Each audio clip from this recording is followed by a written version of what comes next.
qui affecte le corps et nos âmes.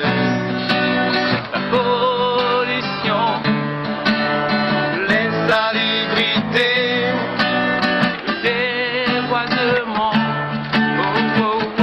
ce feu de brousse. Allez, stop. Le stand était déjà acquis et délimité. Aujourd'hui, nous avons procédé en l'ameublement, à la fixation des affiches, l'installation des objets d'art de la République de Guinée.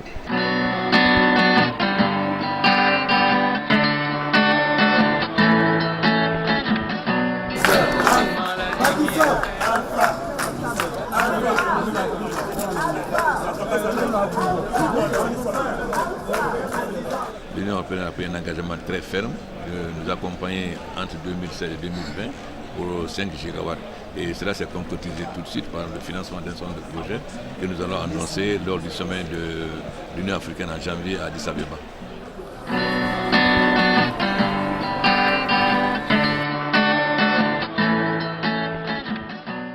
Et donc là, il y a un travail, il y a un résultat, c'est beau, c'est chaleureux, vraiment, c'est remarquable. Qui sont sur des actions concrètes, opérationnelles, sur les coalitions, etc., que je vais aider à avancer.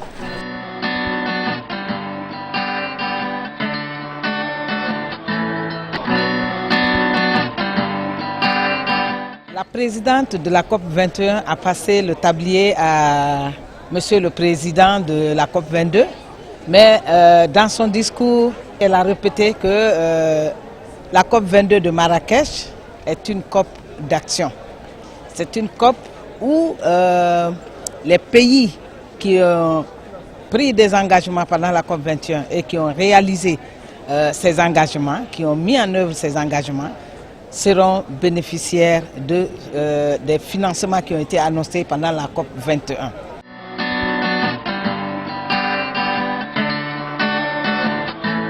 Mon pays, la Guinée, a choisi avec les autres pays de défendre le triple A qui répond à des enjeux majeurs pour notre continent.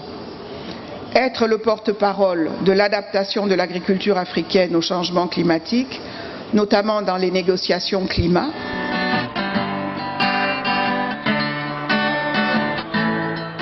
Nous avons le maximum possible profité de cette COP 22 pour pouvoir parler des problèmes énergétiques et des problèmes d'eau de notre pays. Nous avons signé aussi une alliance internationale solaire. C'est une initiative du gouvernement indien appuyée par la République française. L'avantage principal que la Guinée a dans ce projet énergie de l'OMVG, c'est que d'abord, c'est cette ligne d'interconnexion qui fait 1700 km, dont 575 km en territoire guinéen. C'est les 4 pays qui vont financer la ligne, mais ça permet à la Guinée d'évacuer tout son potentiel hydroélectrique du Concouré.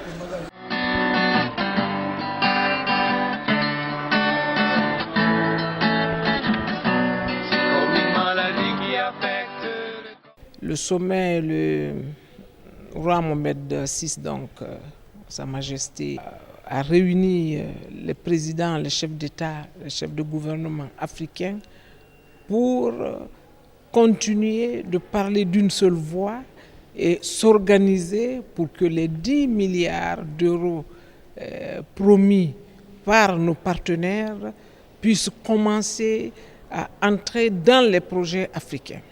Mais malheureusement pour nos pays africains et particulièrement la Guinée, nous avons encore du mal à avoir accès à ces fonds.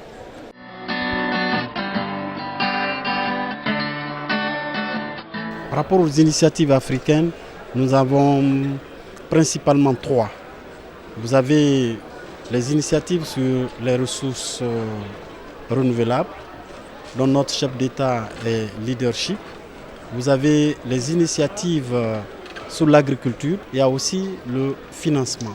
L'un des sujets les plus importants qui est discuté dans tous les panels, c'est l'adaptation. Au point de vue mobilisation des ressources, on cherche à avoir, disons, 50% d'atténuation, 50% d'adaptation.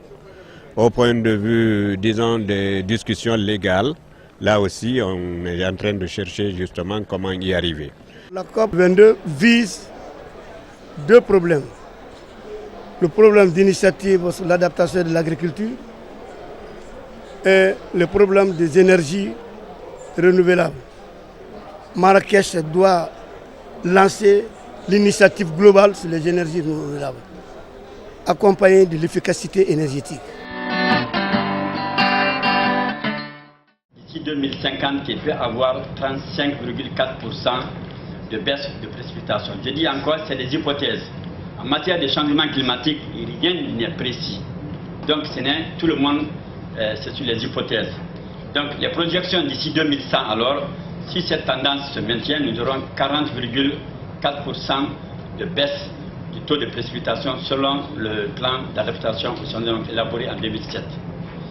Il y aura en ce moment une réduction de l'écoulement du fleuve Niger de 16 à 28%.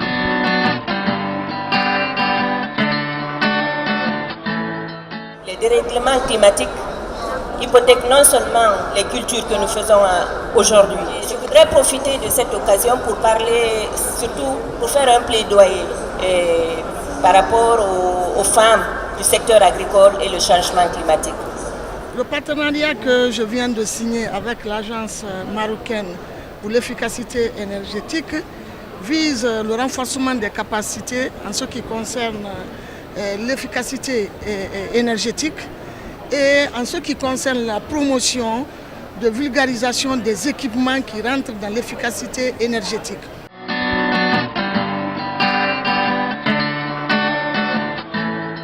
Aujourd'hui, il est question que les parlementaires que nous sommes, nous puissions mettre la pression sur les bailleurs de fonds et l'exécutif afin que l'environnement soit inscrit en bonne place. Et en Guinée, vous savez que notre président a un grand projet par rapport à l'électricité. La Guinée veut devenir pourvoyeuse d'électricité pour la sous-région, ce qui peut nous rapporter mieux que les mines.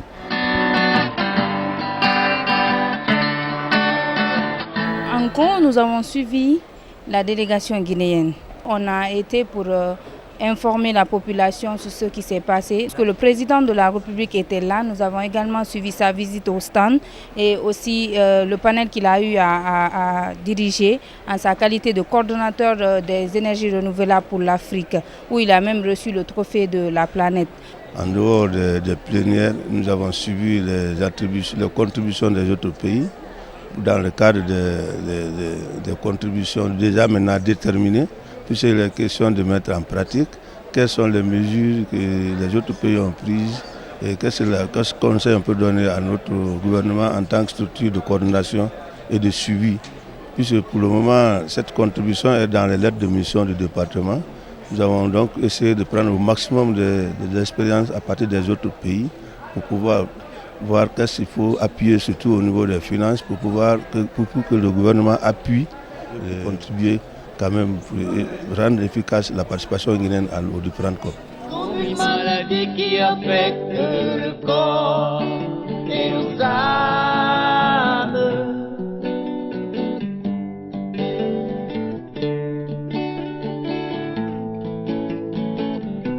C'est comme une maladie qui affecte le corps et nos âmes. La pollution, l'insalubrité.